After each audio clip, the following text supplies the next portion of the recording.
Welcome to this video. In this video, I'm going to look at the sum of interior angles of a regular polygon. So in this video, I'm going to look at the sum of interior angles of a regular polygon. In the previous video, I looked at types or names of regular polygons, as well as just polygons, and later on I also shared with you the properties of regular polygon. So in this video, we're going to learn how to find the sum of the interior angles of a regular polygon. So if you haven't subscribed to our YouTube channel, we invite you to subscribe to our YouTube channel, and we also invite you to, or we encourage you to invite your friends to subscribe to our YouTube channel so that you continue learning with us. We are dedicated to teach you mathematics, so we will definitely do that without hesitation. Okay, with that being said, let's get into today's lesson. So like I said, I'm going to present on the finding the sum of the interior angles of a regular polygon. So first, you need to understand how you can find the interior angles, the sum of interior angles of a regular polygon. So this is what you do. To find the sum of the interior angles of a regular polygon, what you need to do is you need to count the number of triangles a polygon is making or contains, or can be formed from the given polygon. Then you multiply by the sum of the interior angles of a triangle. So in a statement, I can say it like this: the sum of the interior angles of a polygon is given by multiplying the number of triangles formed in the polygon by the sum of interior angles of a triangle, which is 180. We all know that a triangle has got a sum of interior angles which is 180. Okay, so what you need to do is like this. I'm going to show you manual before we come up with a formula. So what we're trying to do first, we need to find the formula we can use. Then I'm going to demonstrate how you can use that formula to find the sum of the interior angles of a given regular polygon. So take for instance, I've got this hexagon polygon here.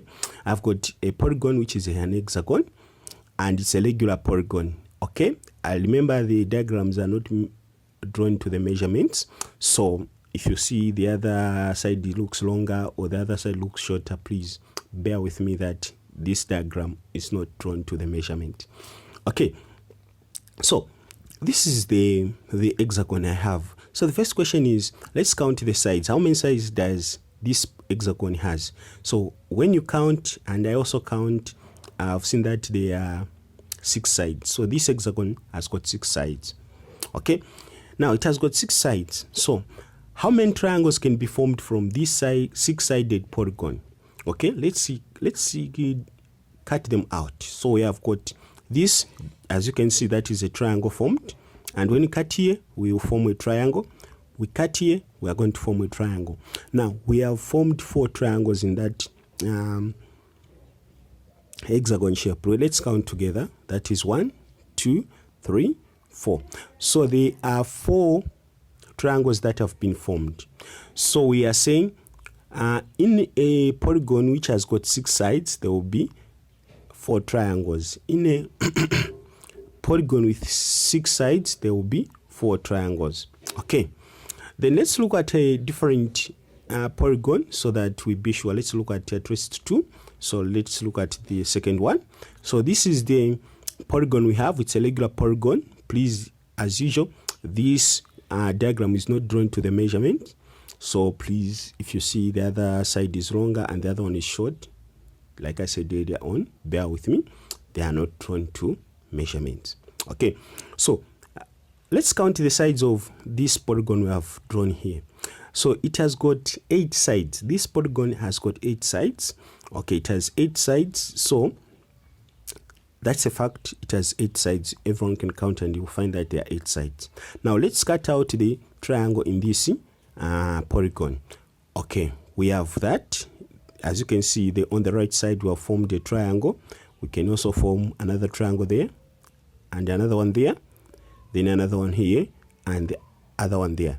Okay, now let's count the triangles formed. We have got 1, 2, 3, 4, 5, 6. So 6 triangles have been formed from the octagon shape. 6 triangles have been formed from the octagon, which is a polygon. It's a regular polygon, which is an octagon. So 6 triangles have been formed. Okay, we can say the octagon has got 8 sides, so not 6 but 8 sides. The octagon has got 8 sides and has formed 6 triangles. Okay, so now let's look at the relationship between sides and the triangles formed. When you look at 6, for us to get 4, we need to subtract 2 from 6. So it's more or less like we are subtracting 2 from this number of sides of a polygon. We are subtracting 2 from the sides, from the number of sides, to get the number of what? Triangles. So when you have 6 sides, then what number can we subtract from 6 to get 4? It will be 2. Then 6 minus 2, we're going to get 4. Okay, that's a relationship of sides of a hexagon and the triangle formed. You subtract 2 from the number of sides to get the number of what? Triangles. That is the relationship. Okay, let's try for octagon. We see if it's going to work. What number can we subtract from the number of sides, which is 8, in order for us to get the number of triangles, which are 6? Okay, so we can subtract as well 2 from the number of sides. So if we have got 8 here, then we subtract 2 from 8, it's going to give us 6. And 6 is the number of triangles. Now, have you seen that the relationship of the sides and the number of triangles can be gotten by subtracting just 2 from these 2 diagrams? Now, this is the fact that all the polygons, regular polygons formed, you can get the number of triangles they make by just subtracting 2. It doesn't matter how many sides the polygon has. You can just subtract 2 from it and it will give you the sum of the number of triangles that can be formed from that polygon.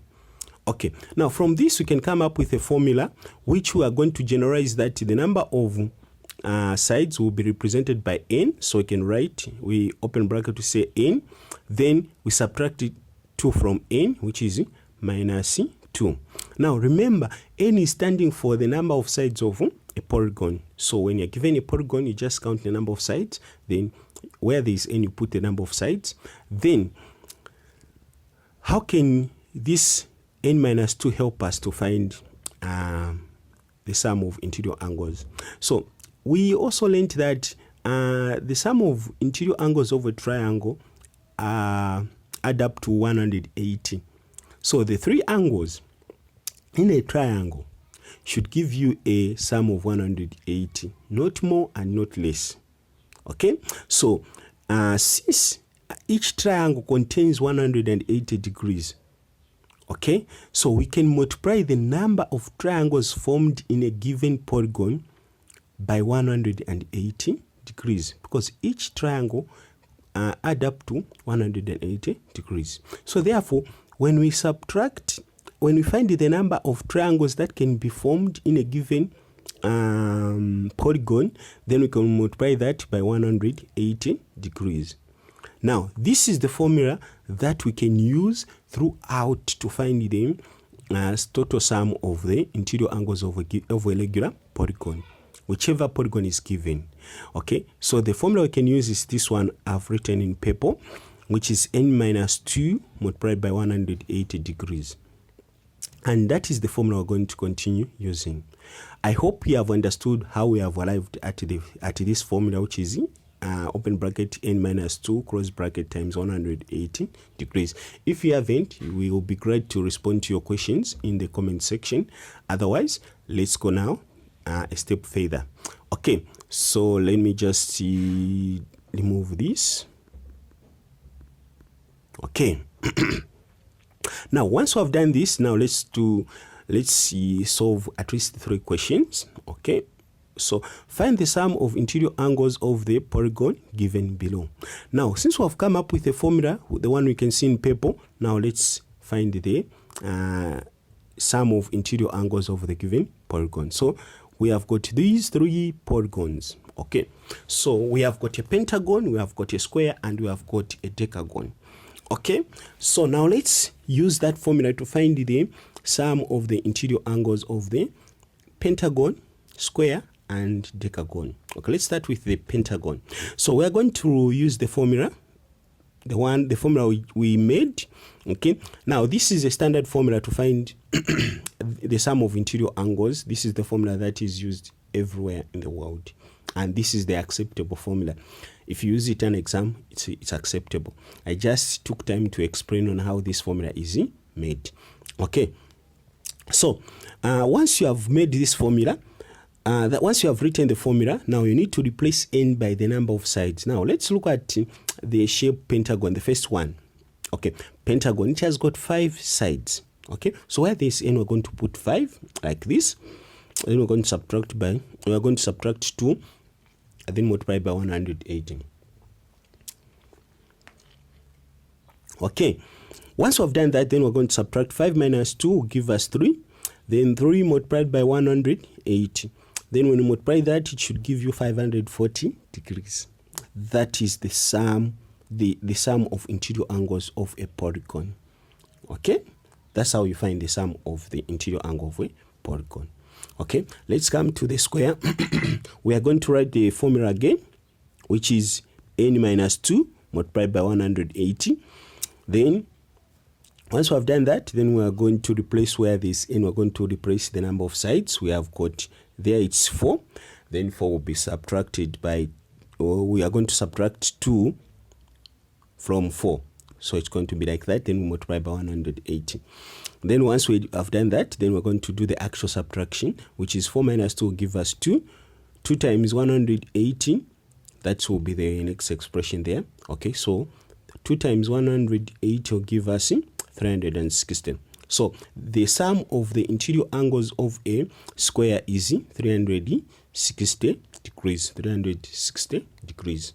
Okay, now let's come to the big one. So we are going to write the formula again. Then we're going to say where there's n, we're going to put 10. Then we're going to say minus 2, which will be multiplied by 180. Then we're going to subtract 10 minus 2 will give us 8. Then 8 multiplied by 180. Then when we multiply that, it should give you 1440 degrees. Please, you can try to use a calculator to find that, because I just used my head to do that. Okay, so that is the way you can find the sum of interior angles when the shapes are given. So I'm not going to go further because I'm scared of the length of the video. It may be too long, which will discourage most of you people to watch. So I'm going to look at part 2 of finding the sum of interior angles of a regular polygon when the question are not in a diagram form, when they just bring out a statement.